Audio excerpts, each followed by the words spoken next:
He deserved far more recognition than he got, because in my opinion, he was one of the world's greatest tenors.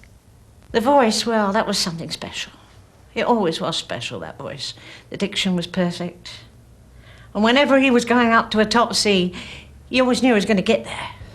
When people look back now on the 20th century and all the famous singers that have been in the 20th, and there have been some very, very good ones, I think you're going to find James Johnston, his name, amongst the greats. My life, my soul I give to thee. Come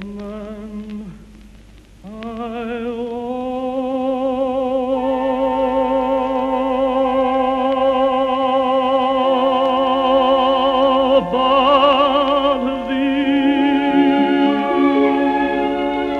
James Johnston was born in the York Road area of Belfast on the 13th of August 1903. He was to become one of the greatest operatic tenors from the British Isles. In his youth, he competed successfully at music festivals around the province, starting his musical life as a baritone. I won everything I went in for, except the baritone solo in Palomina. And it was a Welshman was the Duke called E.T. Davies. And it was the first hormone glasses that I had ever seen. They were only coming out that time. And he met me down below in the corridor, and he said to me, "You are that lad that I didn't give the baritone solo to." So I said, "Was it you? Was it you again?" And he said, "It was." I said, "You're talking nonsense about me being a tenor. I'm not a tenor. I thought tenors were all pansies. I didn't want to be a tenor." So, he said, "If you come over to Bangor with me," he said, "I'll make you a good tenor." So I didn't think any more about it. So I went home, and the next day, the uncle of John Patterson, you know John Patterson, the tenor over here, he came into the shop and he asked me, would my father allow me to go to Italy to be trained. So I said, "Well, he's not in at the moment, he's at the sail yard." So he came back and my father said, No, he's not going on the stage." He said, "No son of mine going on the stage, it's your way to hell." So that settled that. The old boy came back again and my father said, no, he would not go. And if he did, he would pay for it himself, he wouldn't ask him. So that nipped that in the bud. So I just went on singing at competitions and so forth for a long time, and I was enjoying myself too. So then I started to do messiahs around the country. Thou shalt break them with a rod of iron. Thou shalt dash them in pieces like a potter's vessel. Thou shalt dash them in pieces like a potter's vessel.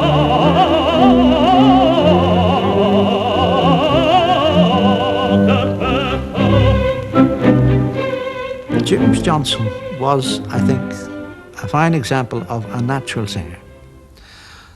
He was a pupil of John Vine, who was a blended choralist and a wonderful vocal coach. I'm not sure that he taught an awful lot of voice production. And I would think that Johnston is really a natural singer in every sense of the term. He certainly wasn't an artificial one, and I don't think he'd ever got to the stage when he was the product of somebody's notion of how a voice should be produced. It was a natural emission of a lovely voice. And he had a touch of dramatic urge in it that I think the Celtic countries have that the English don't have usually. And I think that stood him tremendous stead when it came to do opera. He was a great exponent of the Messiah music. When Sir Malcolm Sargent decided to record Messiah after the war, he chose James Johnston as the tenor in place of the then reigning tenor, Edel Nash.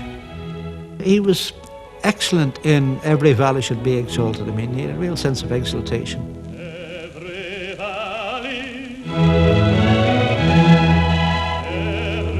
valley shall be exalted, shall be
I was up doing the Messiah in Derry, and they asked me would I do Mary England the next year, and I said certainly.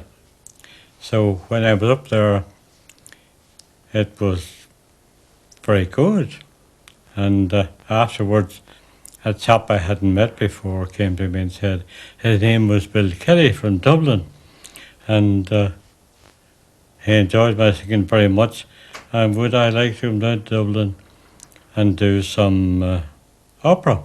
I said, I am not an opera singer. See, what's that you've been singing? Oh, that's just a beautiful play, it's not opera. Oh, he said, we had 2 or 3 like you in Dublin. He said, we can't get tenors from England now, the war's on. And they asked me to do Faust, and I brought up to John Vine, and he says, oh, by no means you couldn't learn Faust in 6 weeks.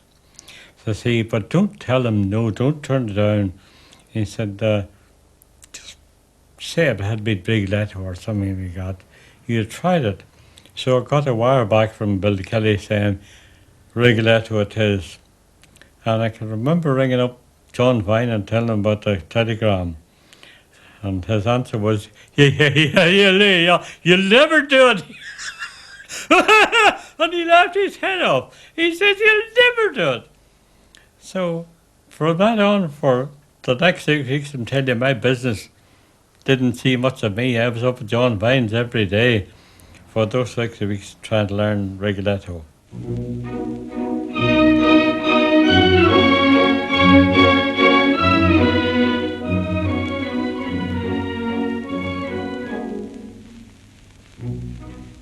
Woman, the sickle jade, drifting like feather, falls all together, up above ever. Always adorable, with smiles she'll charm you, with tears disarm you, oh, truthful never. Woman is fickle, drifting like feather, all together.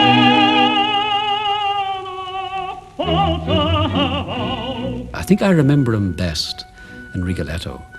He was the first Duke I ever saw in Rigoletto, and I think probably that particular Rigoletto converted me to opera. It was one of the very first operas I had seen.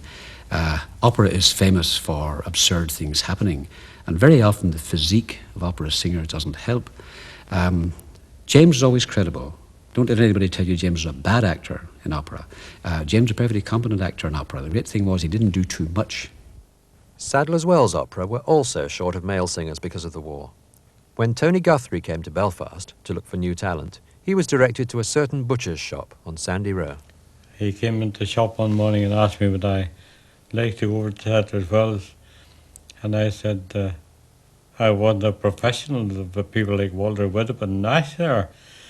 Oh, he says, yes, but we need tenors now. He says, the war's on and they're very scarce. I said, well, do you think I'd be good enough? According to Dublin, he says you are. Says he, do you mind if I bring Joan Cross over and let her hear you? So Joan Cross came over and I sang for her in Harden Churchill's, the old Harden Churchill's. And she'd probably be able to tell you that I sang umpteen songs for her. I don't know how many, but she'd probably know. And I went across there on a 6 months trial for both of us because I wasn't sure whether I would stay and they didn't know whether to keep me or not. So the first place that I met them was Liverpool. They were on tour.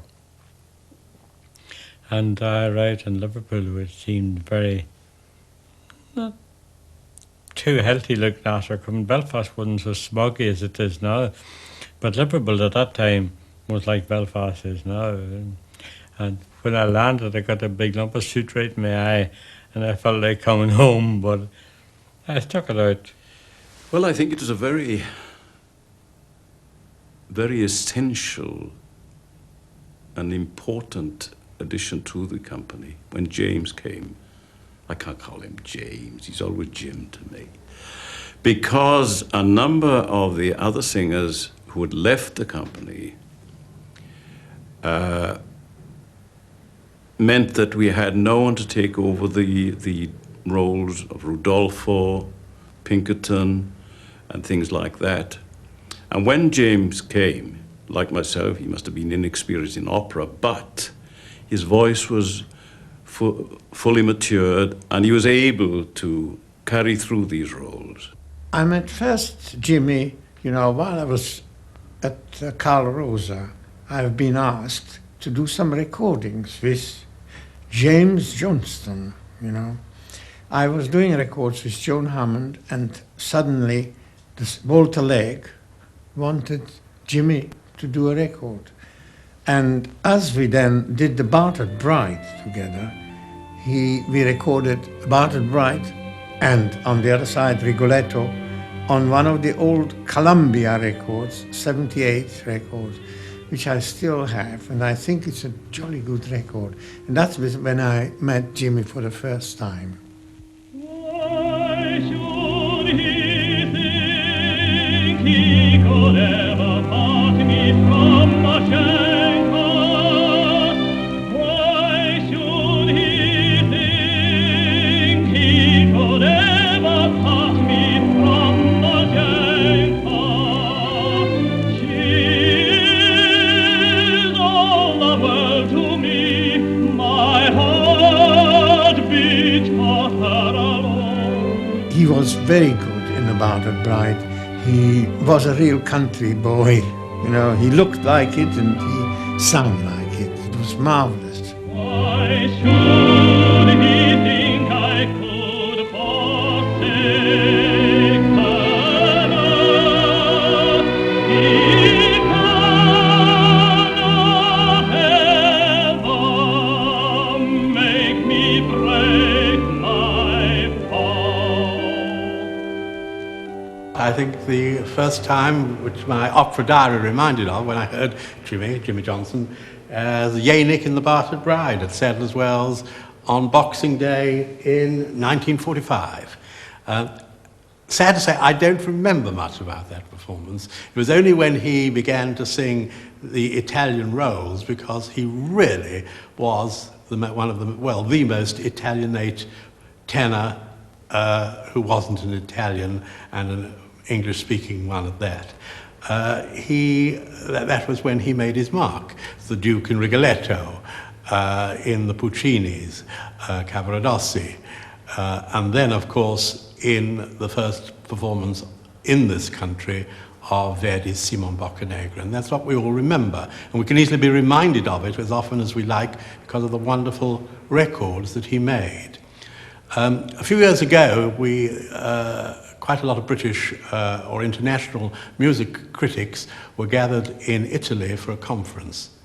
And Lord Harwood played the trio from the recording of Boccanegra and had all the Italians running after him and saying, "Who's that tenor?" And he said, "Well, it's called James Johnston, and he sang at Sadler's Wells and Covent Garden."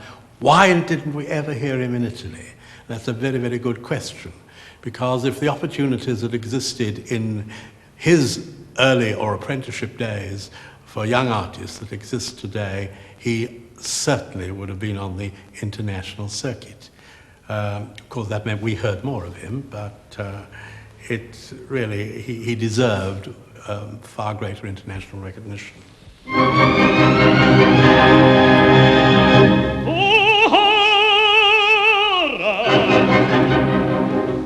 Amelia here, some morning mistress, my suspicion is burning like a fire in my breast. You murdered my father, you have stolen my beloved, damned villain. To die but once were too easy. For this last crime, your life again is forfeit.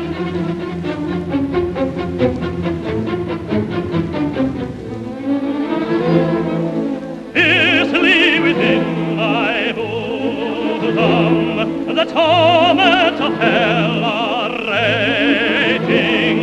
His blood alone can quench the heart of unrelenting hatred. Would that the ending dagger 1,000 times could kill him. One path is not enough. No, no, oh no, oh my vengeance, one death is not enough. What am I saying? Alas, 'tis madness. Oh, how bitter my sorrow.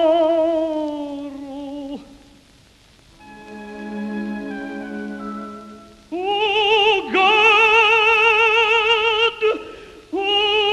God, have pity upon me.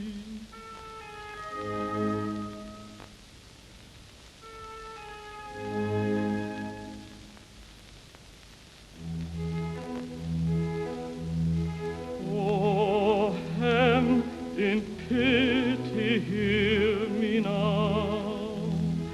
Hear my prayer and humble pleading. Tell me that she is mine alone and loves me with true devotion. But if she is unfaithful, if all her vows are broken, I never could love her more, no, never more. If she is false to all her vows, never could I love her, I never could love her more. But if she is unfaithful, if all her vows are broken, oh Hem, if she is false to all her vows, never could I love her, I never could love her more, I never could love her more.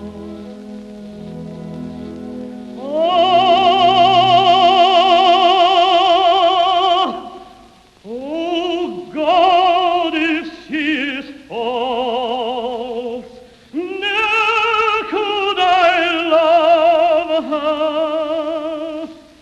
if she ist tot, eine Kolonne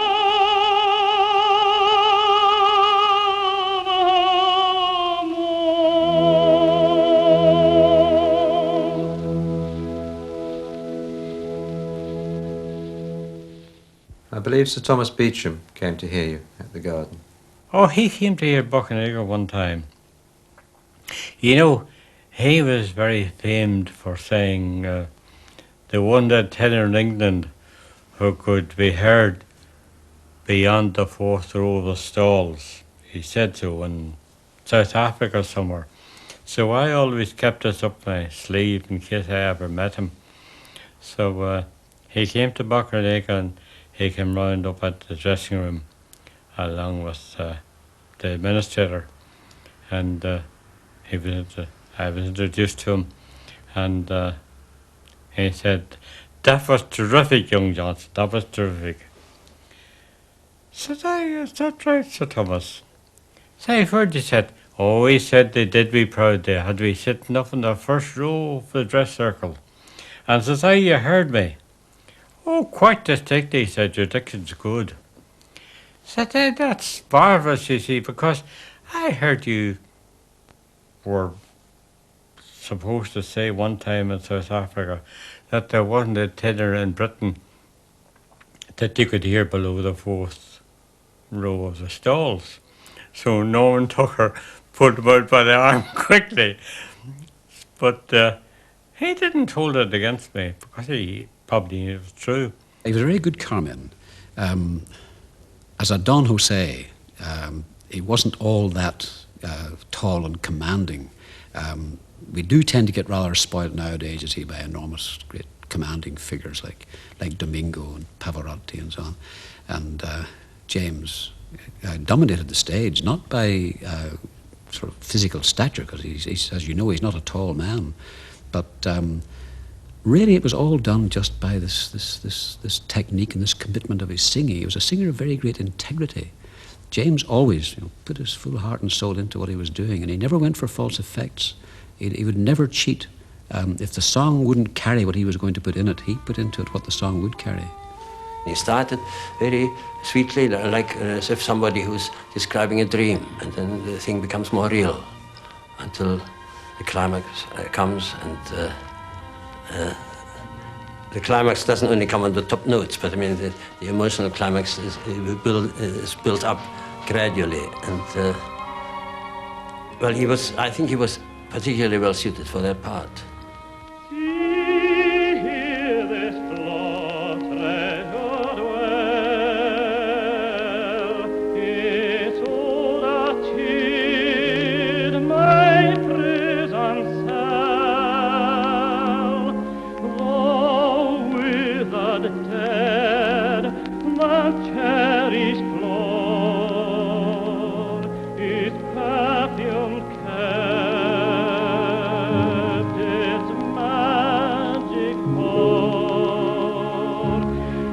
My heart it fondly reposed, and how oft with eyelids half closed I drank its perfume with delight,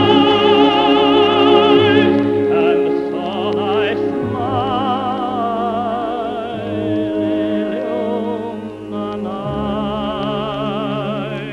Sometimes I cursed the hour I met thee, and tried all vainly to forget thee. Sometimes I asked in senseless wrath, why did fate bring her in my path? My curse recalling with shame, fondly, tenderly breathe thy name, and felt would be a rich reward for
I looked at these notes that I've made about his career, and when one sort of looks at the vast repertory that he had from 45 onwards at Sadler's Wells, and then from 49 when he went to the Garden, it really is pretty amazing. I mean, they're all the obvious ones, but the less well-known things to the ordinary opera goer. Vaughan Williams's Hugh the Drover, he was perfect in that. I can still visualize him sitting on the gate in his sort of farmer's kind of hat, singing Hugh's song. Up, up again, the panting wind that follows, not the wind of heaven itself, made there to cut and bind. Horse hoofs coming, passing by, do they call you in the noonday when the blood runs high? I would say James Johnston's voice was the most suited to that role I have ever heard. It was beautifully sung.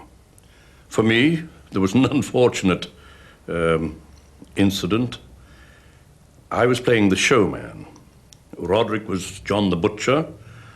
James was playing Hugh the Drover. And, of course, the famous fight scene. And we'd been doing this now, I forget how many performances, but it didn't interest us as much as Bohème and Butterfly, Tosca, operas like that. And we had a prize fight in the middle of the second act, I think it was, where Jim and I were stripped to the waist. We had a really stand-up fight, you know. So Jim came into my dressing room this night and he said, look, let's have a bit of fun tonight, a Saturday night performance. And I said to Jones, Roderick, this is the last night. We'll give Dennis a rough time this time. So you give him one punch in the ribs. Just for he held it off fighting. I said, all right, don't overdo it now, because I knew, you see, I used to be black and blue right across my diaphragm here, where Jim could never pull a punch, unfortunately. So when we went to fight, Jones says to me, I can't get at him, you hit him. They'd been playing about in the dressing room. And because Jimmy was always a bit of a devil and anything like that, he would have a go. And I brought up the right hand and hit him. And Dennis shouted, oh my God, and dropped on the floor with broken ribs. We didn't know where to look. Jimmy just connected and Dennis went flat on his face, Jesus, and the whole audience sort of laughed. We were in stitches, we couldn't sing for ages. Poor Dennis. Gave me 8 weeks holiday, and it was just misfortune, but it was quite an enjoyable production, and James was wonderful in it. Now I got into trouble that day. They want to find me 6 weeks' wages to pay Dennis Sterling, but because there's that. But no hard feelings. Jimmy used to say, you know, I'm going to do something on you tonight. And I'd say, my God, what's he up to? So it came to the jewel box, and you've only got a split second to open, whoops, the jaw, you know. And here I saw a little piece of sellotape where Jimmy had put it on the box. Fortunately, he didn't seal it the whole way around. But that was the first one. So then Margarita's dead in the last act, and Faust comes over to kiss Margarita. And I'm lying dead on the ground with this old sack on me, which had a long plunge. And he said, he's coming down, he's kneeling down. Ah, he says, done, I have you now. And he's about to put his hand inside the blouse, you see. So I said, Jimmy, if you don't take your hand away from there, there'll be a resurrection. So with that, he started to laugh. And instead of being sorrowful, he went off the stage laughing. And Bruce Doggerel was with him. And of course, they both had a great laugh going off the stage, but it was really funny. He's always playing tricks on me. I don't know about anybody else. John Lanigan fell ill, and they asked Jimmy to step in and sing Rudolph. And as it happened, it was 1953, and would you believe it was the 17th of March. And Jimmy wanted to make a big thing of it because he said it was the first time 2 Irish people had ever appeared in the Royal Opera House singing leading roles. So knowing Jimmy from way back, he was, you know, people think they sort of believe he was very serious, which he was. But because I was Irish, he was always, you know, watch out now, watch out. And coming up to the last act, he said, I've got a surprise for you. I said, what, Jimmy? I put a mackerel in your muff. So when it comes to the part where Mimi gets her muff, oh, how soft and warm it is. I didn't put my hand inside. I was scared stiff. I didn't know what was going to come out. But he didn't put anything inside. But he was very proud that particular night because, well, I think I'm from the south and he's from the north, and it meant a lot to him that the two of us were there on the stage, no difference, and we were Irish. And that's what I thought was wonderful about Jimmy. Your tiny hand is frozen, let me warm it into life. Onset is useless, in darkness all is hidden. I came down to London as a guest artist to sing Butterfly, straight from the Royal Manchester College of Music, and they didn't let Jimmy sing it with me. I think he was in the audience and heard me, and he wanted to do the Butterflies with me, but they didn't let him do it. He was doing other things. So, the next thing, out of the blue, up comes Mr. Johnston with, I'm doing a recording of the Butterfly duet, and you're doing it with me. Which, of course, stood on a few people's toes because there were other people doing Butterfly beside me, you see. But we didn't get to do it on the stage at first, so he insisted that he was doing this duet, and he insisted that I do it with him. And bless him, I'll never forgotten it for that. He was wonderful. We sang it through about 6 times before they actually took the recording, and we were both exhausted, but the last one was the best.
Sang together, there was a kind of magic came over. The audience told us many times.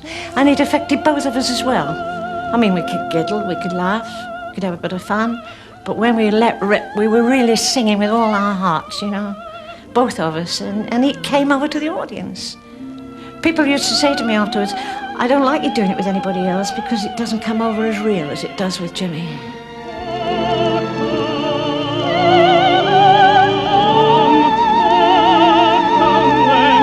Be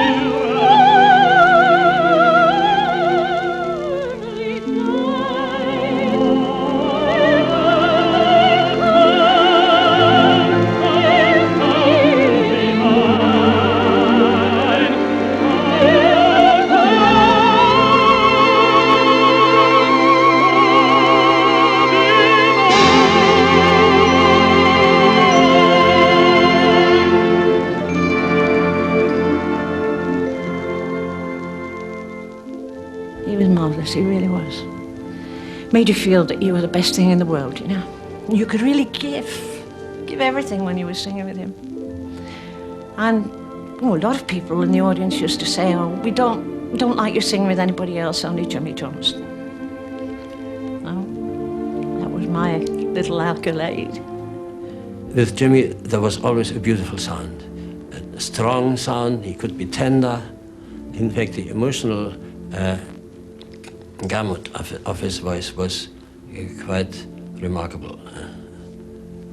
And